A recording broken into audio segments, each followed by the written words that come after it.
Alright guys, so I promised you a liquidity basics video for those of you that just wanted the simple outline of where to start and how to identify the simplest forms of liquidity. So today I'm just going to show you the easiest majors and the easiest mediums to find. We're just going to focus on two types of liquidity, keep it really simple. And what you're going to do is you're going to turn your session breaks on, or you can use FXN weekly daily separator, or there's a gazillion other indicators that all do the same thing. And just go to the 1 hour or the 15-minute, whatever you prefer. Now for you guys, for Asia, you'll want to use whatever indicator you feel comfortable with. These are the times I use for Asia.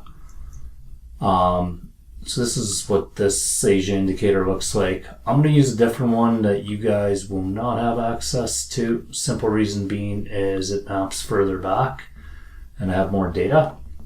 So let's just start off with the basics, and we'll just start here. So if this is a previous daily high, this would be considered a major liquidity. And we're just going to map a few points, and these points go pretty far ways back. It's not just previous days, it's previous weeks highs, previous months highs. The higher the time frame, the stronger the liquidity, but you'll notice a lot of times price will reverse there, or it'll stop there. So if you can figure out which type of liquidity got taken, it can basically help you fortify a trade. Now there's other types of liquidity that we use within the elite community, but these are kind of the good basic ones to start. So for myself, I always identify the previous day's highs and lows. And then the next liquidity we have is the Asia highs and lows. Unless the Asia is a daily high, like it is in this case here, it will usually be considered a medium liquidity. Whereas most times a daily high is obviously a major. But yeah, the majority of the times Asia is considered just a medium. And let's just zoom in a bit so you can kind of see what's going on here. So this would be Asia here. I'm just going to map a few things and then I'll explain it. We won't focus too much on this video on how to get into these trades as much as understanding how to identify the liquidity points. So you guys can see I am UTC -7 right now, and Asia starts 1600 and goes to 2300. It's hard to see on the 1 hour, but 2300 is Frankfurt Open, midnight is London. Alright, so what you guys have is more medium liquidity here, which is Asia. Now you can see how price acts when it hits these levels. We usually get a pullback, and this reaction often gets tested, gives us another trade. Obviously it won't give you a trade every single day, but it can definitely give you a high probability setup. Now, when it comes to previous days, highs and lows, a lot of people say they'll only go 3, 4, 5 days back. I found that it will actually work a few weeks back, and you'll still get a reaction. And if you're not sure, just wait for the reaction to be tested again. But we'll keep this one very systematic and very simple. So we'll just only map Asia. So you can't really see it here, but I believe this one, whoops. I believe that one actually did run Asia. Hard to say actually. Let's see. We'll zoom in, just take a look. But more often than not, when Asia gets run, you get your first trade. So Asia is actually run there. A little hard to see with these thick lines, but that would have given you a very clean trade within proper timings. Now, if we just go ahead and map these. So this is actually a major, so we're going to map it red. We can also see here Asia high gets taken. Oh my god, having malfunctions here. Alright, so here we get Asia highs get taken. Here Asia highs get taken. We're just going to map like a week or two, and I'm just going to talk about how these points of liquidity can be used to enter trades just by understanding the simple things such as timings. And timings have to do essentially with the current volume in the market. Oh, this is really not working out as smooth as I thought it would. But you guys can see how often we sweep Asia low, we run up, sweep Asia high, we run down, we test the initial reaction, and wicks our imbalances, the imbalance gets filled, price takes off, also creating a daily high. Now I want you guys to pay attention to how these daily highs actually act. And what you'll want to notice is if Asia takes previous day's high, it often means that there's going to be a really decent move down. And in this case, we took previous day's high and we took Asia's high. But in a lot of cases, if the previous day's high gets taken by Asia, this will be a strong high, and you'll usually get a push down without even running Asia highs. This one here, swept the lows, gave you a buy, swept the highs, gave you a sell. There is another form of liquidity we're hitting in here, but we won't go into that here. Just as I just want to show you guys how many trades you can catch with just previous day's highs and lows and Asia. So maybe what we'll do is just map the previous day's highs and lows for now, and then we're going to come back and map Asia. And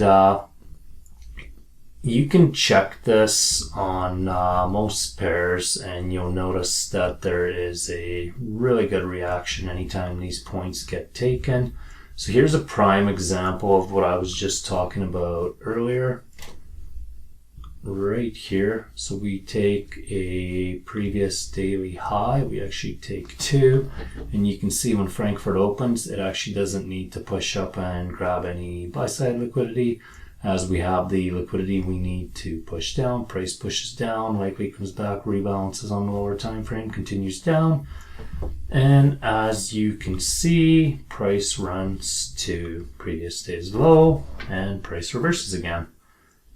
So it's pretty crazy when you get this down. There's a couple other types of liquidity we use that give you a few more trade opportunities, but I want to show you guys these ones because these are simple, and these give you very high probability setups.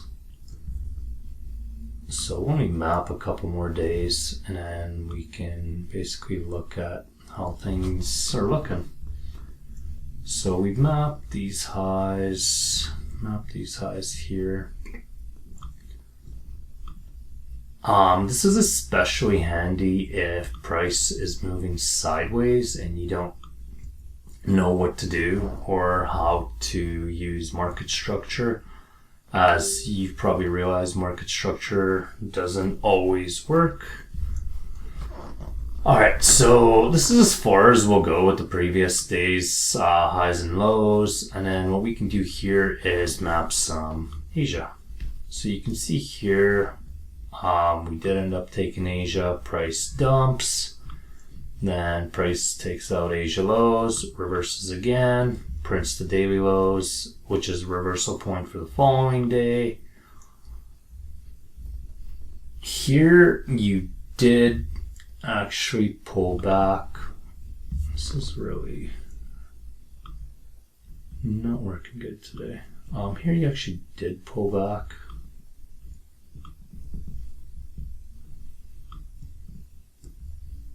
When you initially took Asia lows, You actually manipulate it to the upside, manipulate it to the downside, took the daily lows, and this was a money buy.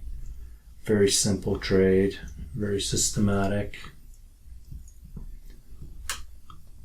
The first part to understanding manipulation is understanding where your liquidity lies. So just from understanding where Asia lies and where previous days highs and lows lie, that alone can give you a one-up on a lot of people.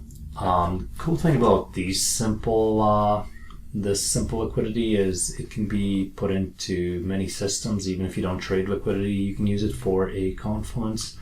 So here we get, again, you can see we came just above Asia highs and then price dumped. Price came down. We did hit another type of liquidity here and price reversed again. Here again, previous day's highs. So obviously in some cases, it's not going to pull back as much as you'd like it to. And another thing I actually wanted to mention too is if you grab previous weeks or previous months liquidity, chances are you're going to get a bigger reaction and a bigger trade away from it. And it likely won't just go to the first previous day's highs or low. It'll likely go a little further and seek out more liquidity, even if it doesn't happen that day. So definitely pay attention to what time frame your liquidity is coming off of. And again, here you can pretty much see how this approach works. And it works more often than people want to give it credit for. Again, swept Asia lows, swept Asia highs. So in a case like this, you take this buy, you pay yourself at Asia highs. In case it reverses, hold the rest into previous day's highs. And I think by now people are understanding where I'm going with this. So I won't drag this on too much, but I just thought maybe this could give some people a one-up on the current edge they're using. At the end of the day, it's all liquidity and timings. You want to be trading during the right times with the most volume to have the advantage. You also want to be understanding where the liquidity lies so that you can catch a quick short here, or that you can continue this buy. And just by understanding where these levels lie, you can really improve your trading. So for me, no liquidity, no trade, even if I have to sit a session out. It was actually Monday. I pretty much just sat through New York session and there was no trade just because there was no liquidity taken. So you guys can see even here. So this, I don't know, this short might have been a break even. Obviously the continuation trade went. That looks like FOMC on a Wednesday. So you likely would have been trading that anyway. But just by going back and mapping these points, you'll see how systematic this can be and just how much of a reaction you can get. And I can guarantee you 3 or 4 days a week, you can get a trade that is fueled by liquidity. If you manage risk right and you don't take too many losses, when these trades do run in your favor, you only need 1 a week to cover your losses and put you in profit. So yeah, I hope this helps some of you guys out. And if you're looking to learn more about liquidity, you'll definitely want to join the Elite Mentorship, as our whole mentorship's based on efficiency, liquidity, and timings. And this is obviously just the bare bones of it. We get way deeper into it than this. But yeah, hope you guys enjoyed this, and I hope this helps some of you guys out.